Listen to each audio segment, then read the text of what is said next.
being a transitional figure. He could resign the presidency in the next 30 days, make Kamala Harris the president of the United States. What? What's happening, everybody? Ana Kasparian of the Young Turks recently reported on a CNN panel on which one of its members suggested something so moronic the whole panel was speechless. The comment was made by Jamal Simmons, a former aide to Kamala Harris. Well, that checks out. Ana Kasparian was floored when Simmons suggested that Joe Biden should resign the presidency and hand it over to Kamala Harris prior to Inauguration Day. With that, let's watch Ana Kasparian and, yes, even Cenk Uygur clown this woke idiot. Let's go. Joe Biden's been a phenomenal president. He's lived up to so many of the promises he's made. There's one promise left that he could fulfill, being a transitional figure. He could resign the presidency in the next 30 days, make Kamala Harris the president of the United States. What? All right, well, the person you just heard from is the former aide for Kamala Harris. His name is Jamal Simmons, and he is suggesting that we make an online meme real and essentially pressure President Joe Biden to step down and make history by allowing his vice president, Kamala Harris, to be the first female president of the United States for the remainder of the term. Here's some context. So this was during Sunday's State of the Union. The panel consisted of Scott Jennings, Ashley Allison, Brad Todd, and Jamal Simmons. That's the former advisor or aide, I should say, to Kamala Harris, and Dana Bash. They were supposed to be discussing what would be the most important thing to watch for until Inauguration Day. And interestingly enough, Jennings, Allison, and Todd pointed to the release of Israeli hostages and setting up the Trump administration. But of course, Simmons took it in a completely different direction. Let's hear more. He could resign the presidency in the next 30 days, make Kamala Harris the president of the United States. Whoa. It would absolve her from being able to from having to oversee the January 6th transition, right, of her own defeat. And it would make sure that it would dominate the news at a point where Democrats have to learn drama and transparency and doing things that the public want to see is the time. This is the moment for us to change the entire perspective of how Democrats operate. This has now jumped from an internet meme to a Sunday morning show. Jamal's out here right now. It's a season of House of Cards. All right, look, I can't think of anything more patronizing than having the first female president of the United States just be anointed as such by, the president stepping down, and especially after. Hey, if you like watching videos like these, like, subscribe, and blah, blah, blah, blah, blah. Let's get back to the video. The vice president just lost to Donald Trump. Yeah. It's just, don't patronize us, please. It's both horribly patronizing and undemocratic at the same time. Yes. America just told you, sorry, but no. You don't get to then say, oh yeah, we want to do it anyway. That looks terrible. I mean, imagine if they did that. Imagine like it was somebody else, Bush or whoever that was in office, and Trump lost. He's like, oh yeah, I'm gonna make Trump the president just to rub it in, right?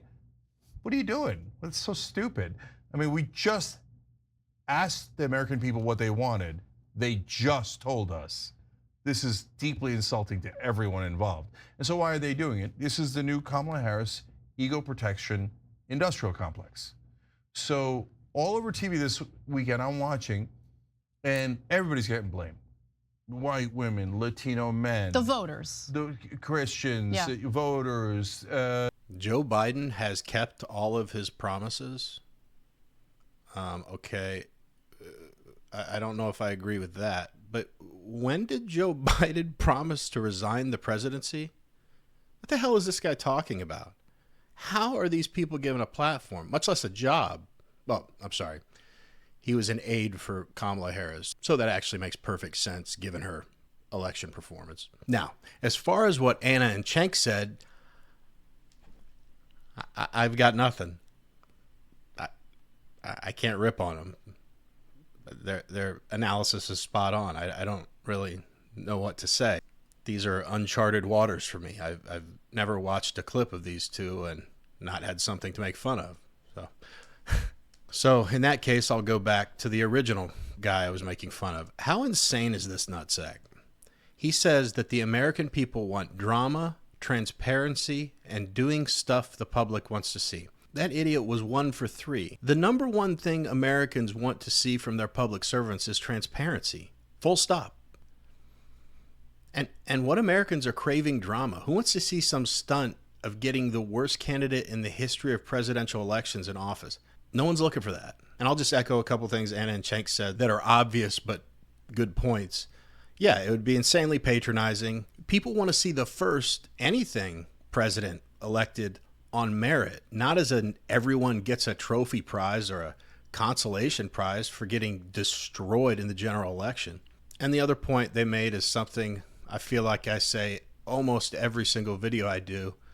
It is a trademark of the Democrat Party is pointing fingers. They never look at themselves. They're always looking for someone else to blame for their failures. There's only a little bit left of the video, so let's get back to it and I'll wrap up shortly. The woke left, just everyone's, oh, Joe Biden a little bit. Oh, that, okay, so we finally started to criticize Joe Biden a little bit. The one person that I almost never saw blamed was Kamala Harris. She was the candidate. But Cenk, I think you're being unfair because she ran a flawless campaign, so flawless that Queen Latifah endorsed her. Wow. She never endorses. Wow. That's what Joy Reid said. I've now talked to several people. Everybody knows that now. Like, because it was such a crazy thing to say. Oh my God. Okay, so dumb. Anyway, so look, guys, why do they do that? Because in Washington, offending the feelings of the powerful is the biggest crime there is. If anyone goes on TV and talks dirt about Kamala Harris, this close to her loss, where her feelings are still pretty raw. And same with not just her, her whole team. Their feelings are very, very touchy right now. And so if you're honest and you say they're the ones who lost the election, how is that complicated? They're like, oh, you might not be invited back on TV. I mean, that's such an egregious violation of etiquette and protocol. But this is yet another example, guys, of the real problem with the Democratic Party. And I've felt it over the last several election cycles, and it just keeps getting worse.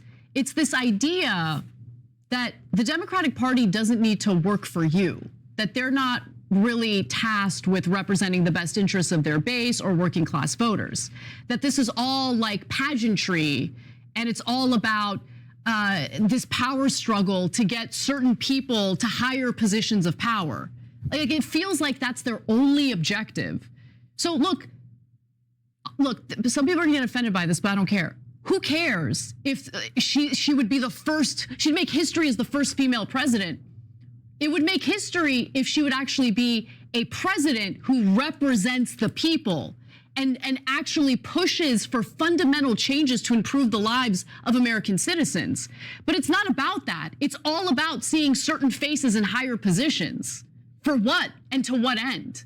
Yeah, well, so this is actually a perfect symbol, guys, because she would be, it's saying, well, she'd be the first woman president. But wait, she didn't win it. Exactly. So the reason why we celebrate, one of the reasons that we celebrate the first woman president is because she earned it. And we're proud of her, right? And the country decided to go with a female president. We're proud of the country. That's a thing you celebrate. But when you lose and you go, no, it's okay, we're just gonna check off the box. We needed to have the affirmative action box or whatever. And the Democrats, I mean, we couldn't really get you a first female African-American president because we're too busy pleasuring the donors. But it's okay, we checked off the box. The quota's good now. You missed the whole point. You missed the whole point. The point is winning and having that pride. And then, as Anna said, most importantly, delivering. You gotta deliver. Just having someone check off a box is so Democratic politics and what no one wants. Well, gang, it must be getting close to Armageddon because I just watched an entire TYT clip and Cenk Uygur didn't say one thing that I disagree with. It's bananas. There was one funny clip of Joy Reid that I didn't cover because by the time I got to it, I assumed all of you had seen it, but it was pretty funny that they brought it up. When they said that Kamala Harris had run a flawless campaign, they were taking a dig at Joy Reid, because if you didn't see it, Joy Reid after the election said, you can't blame Kamala Harris. She ran a flawless campaign. She got Queen Latifah to endorse her. No one gets Queen Latifah to endorse them. I know my channel isn't that big, but from the viewers that I know that I have on this channel, I know they are not fans of Joy Reid. So I thought you all would appreciate that even the Young Turks are going after Joy Reid. She is so worthless. I will say, while again, I didn't disagree with anything Anna and Cenk said, I feel like the Young Turks position themselves as the champion of the little guy, and the conservatives are the big corporate monsters that want to crush the little guy and are uncaring. In my opinion, such a backwards analysis. But Anna said on there, the real problem with the Democratic Party is they're not there to work for you. And it's all about power. If you've watched any of my videos before, it's likely that you've heard me make those 2 points.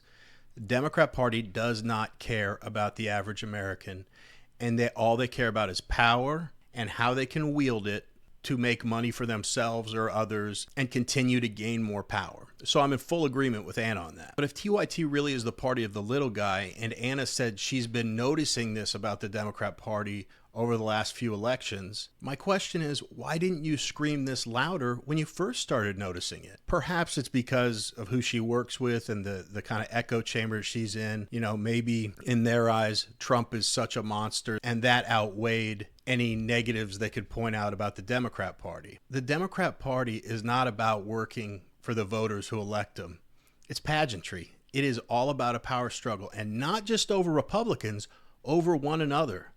They will slit one another's throats no matter what they have to do to get what they want. And the leadership is selfish and hyper-focused on what can you do for me today? It's the way they treat voters too, with all the promises they give them and then break immediately when they get elected. I mean, how has an average person like me, and I assume you, the viewers, known this forever and you're just figuring it out? You know, again, in fairness, maybe you just had TYT blinders on. I doubt Cenk's the best influence when it comes to pointing out negatives of the Democrat Party. But I'm not holding that against them. Like I said, I thought their analysis was spot on. I'm happy to see that Anna is seemingly waking up more and more every day. And here's something that I noticed that is just crazy. Before Anna made that comment about the Democrat Party, she said, I know some people are going to get mad at me about this. That shows how insane their audience is.